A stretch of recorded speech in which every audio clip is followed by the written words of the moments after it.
Hi all, ಎಲ್ರಿಗೂ ನಮಸ್ಕಾರ. ನಾನು Siri. Welcome back to my channel. ಇವತ್ತು ನಾನು ಬ್ರೆಡ್ ಯೂಸ್ ಮಾಡಿ ಒಂದು ಸೂಪರ್ ಆದಂತಹ ಸ್ವೀಟನ್ನು ತೋರಿಸ್ತಾ ಇದ್ದೀನಿ.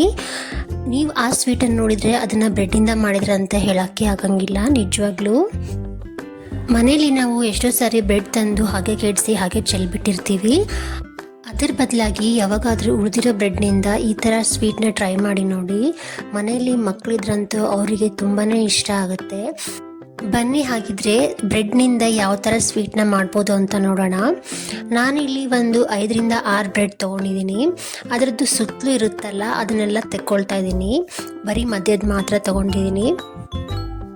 ಇದನ್ನು ನಾವು ಮಿಕ್ಸಿಗೆ ಹಾಕ್ಕೊಂಡು ಪುಡಿ ಮಾಡ್ಕೊಳ್ಬೇಕಾಗತ್ತೆ. ಅದಕ್ಕೂ ಮುಂಚೆ ನಾವು ಒಂದು ಪ್ಯಾನನ್ನು ಇಟ್ಕೊಂಡು ಅದಕ್ಕೆ ಒಂದು 1/4 ಕಪ್ ಆಗೋಷ್ಟು ಸಕ್ಕರೆ ಹಾಗೆ ಸ್ವಲ್ಪ ನೀರು ಹಾಕ್ಕೊಳ್ಳಿ.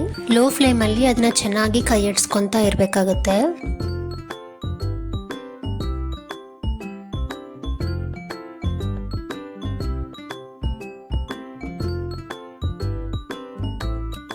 ಅದು ಚೆನ್ನಾಗಿ ಕುದಿ ಬಂದ ಮೇಲೆ 1 ಕಪ್ ಆಗೋಷ್ಟು ಹಾಲನ್ನು ಹಾಕ್ಕೊತಾ ಇದ್ದೀನಿ. ಇವಾಗ ಇದು ಸ್ವಲ್ಪ ಚೆನ್ನಾಗಿ ಕುದಿಲಿ. ಅಷ್ಟರಲ್ಲಿ ನಾವು ಬ್ರೆಡ್ಡನ್ನು ಪುಡಿ ಮಾಡ್ಕೊಂಡು ಬಿಡೋಣ. ಈ ಹಂತದಲ್ಲಿ ನಾವು ಬೇಕು ಅಂತಂದರೆ ಏಲಕ್ಕಿ ಪುಡಿನೂ ಹಾಕ್ಕೊಳ್ಬೋದು. ಯಾರಿಗೆಲ್ಲ ಫ್ಲೇವರ್ ಇಷ್ಟ ಆಗುತ್ತೆ ಅವ್ರು ಹಾಕ್ಕೊಳ್ಬೋದು. ನಾನಿಲ್ಲಿ ಹಾಕ್ಕೊಂಡಿಲ್ಲ.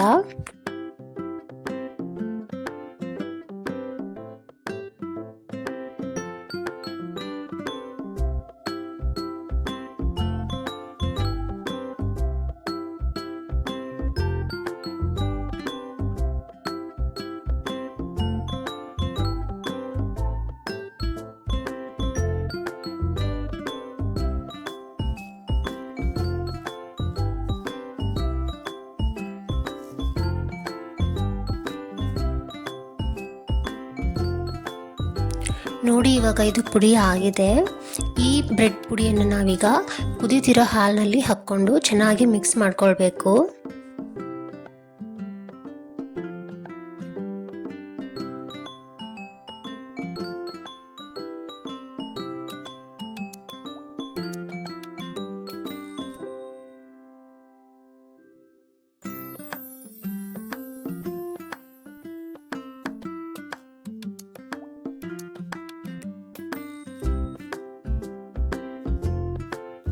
ಐದು ನಿಮಿಷಗಳ ಕಾಲ ನಾವು ಇದೇ ಥರ ಇದನ್ನು ಚೆನ್ನಾಗಿ ಕಲಿಸ್ಕೊಳ್ತಾ ಇರಬೇಕು. ನಂತರ ಇದಕ್ಕೆ 1 ಕಪ್ ಆಗೋಷ್ಟು ಮಿಲ್ಕ್ ಪೌಡರ್ ಹಾಕ್ಕೊಳ್ತಾ ಇದ್ದೀನಿ. ಅದನ್ನು ಸಹ ಚೆನ್ನಾಗಿ ಕಲಿಸ್ಕೊಳ್ಬೇಕು. ಎಲ್ಲನೂ ಚೆನ್ನಾಗಿ ಮಿಕ್ಸಪ್ ಆಗಬೇಕು. ಅದು ಈ ಸ್ವೀಟ್ ಮಾಡುವಾಗ ಆದಷ್ಟು ನಾನ್ ಸ್ಟಿಕ್ ಪ್ಯಾನ್ನೇ ಯೂಸ್ ಮಾಡ್ಕೊಳ್ಳಿ. ಯಾಕಂತಂದರೆ ಅದು ಸೀದೋಗೋ ಚಾನ್ಸಸ್ ಇರುತ್ತೆ. ಹಾಗಾಗಿ ಈ ಹಂತದಲ್ಲಿ ನಾವು ಅದನ್ನು ಚೆನ್ನಾಗಿ ಕೈ ಆಡಿಸ್ಕೊಳ್ಳೇಬೇಕಾಗುತ್ತೆ. ಕೈನ ಬಿಡೋ ಹಾಗೆ ಇಲ್ಲ. ಒಂದು 5 to 10 ಮಿನಿಟ್ಸ್ ಹೀಗೇ ನಾವು ಚೆನ್ನಾಗಿ ಕಲಿಸ್ಕೊಳ್ಬೇಕು ಅದನ್ನು. ಅದು ಯಾವ ಥರ ಅಂತಂದರೆ ಎಲ್ಲನೂ ಒಂದೇ ಸೈಡು ಒಂದು ಮುದ್ದೆ ಥರ ಬರುತ್ತೆ. ಅದು ಆಗಲೇ ಮಾಡುವಾಗ ಗೊತ್ತಾಗ್ಬಿಡುತ್ತೆ. ಆ ಥರ ಬಂದ ತಕ್ಷಣ ನಾವು ಒಲೆನ ಆಫ್ ಮಾಡಿಕೊಂಡು ಅದನ್ನು ತಣ್ಣಗಾಗಕ್ಕೆ ಬಿಡಬೇಕು.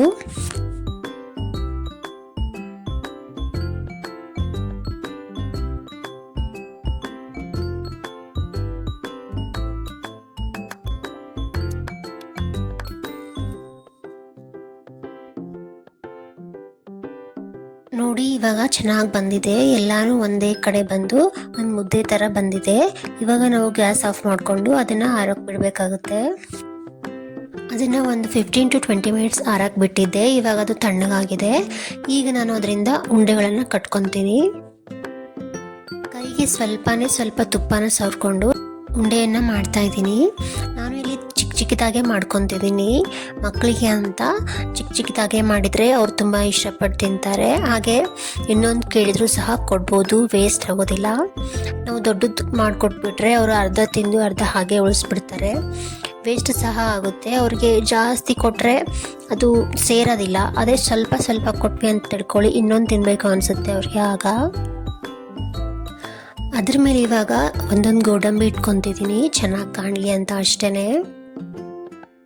ಮಕ್ಕಳು ಏನಾದರೂ ತಿನ್ನಬೇಕು ಅಂತಂದರೆ ಫಸ್ಟ್ ಅವರಿಗೆ ಅದು ಅಟ್ರಾಕ್ಟಾಗಿ ಕಾಣಬೇಕಲ್ವ. ಹಾಗಾಗಿ ನಾವು ನಮ್ಮ ಕೈಲಿ ಎಷ್ಟಾಗುತ್ತೋ ಅಷ್ಟು ಅದನ್ನು ಚೆನ್ನಾಗಿ ಗಾರ್ನಿಷ್ ಮಾಡಬೇಕಾಗುತ್ತೆ.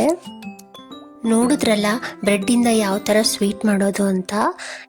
ಎಲ್ಲರೂ ಒಂದ್ಸರಿ ಟ್ರೈ ಮಾಡಿ ಕಮೆಂಟ್ ಸೆಕ್ಷನಲ್ಲಿ ಹೇಗೆ ಬಂದಿತ್ತು ಅಂತ ತಿಳಿಸಿ. Thank you.